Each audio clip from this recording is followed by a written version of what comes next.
And today is magluluto ako ng fried chicken. Itong chicken is pinakulo ko ng bawang at suka, paminta and salt. And meron akong egg dyan. At itong pan ko is, ito siya, parang ganyan. And yung flour. And then sa akin is gagawa ko ng spicy fried chicken. At kay husband, ito naman yung sa kanya. Idilip lang natin dyan sa chicken, sa egg. Ayan. Ilalagay lang, iano lang natin dyan. Mas malasa kasi pag pinakulo mo siya ng sa suka at with paminta. Ayan. And I think tatlo yung gagawin ko for husband. Tagdadalawa lang, tatlo kami.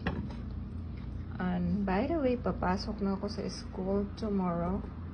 So, yan. Back to school. Natapos na. Then, lalagyan ko na lang itong pan ko. Yes. Ilagay ulit natin dito.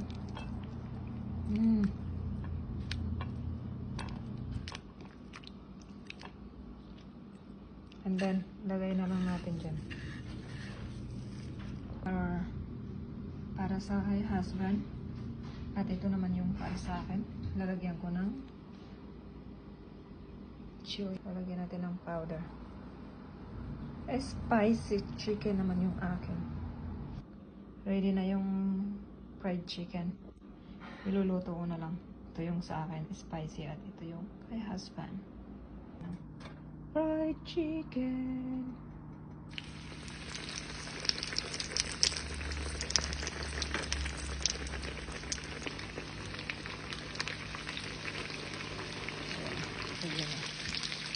Paluto na yung fried chicken natin, mama. Yung fried chicken mo. Ito naman yung sa akin. Yung spicy. Ready na yung fried chicken natin for dinner. Ayan na. Uy, mukhang masarap to, my love.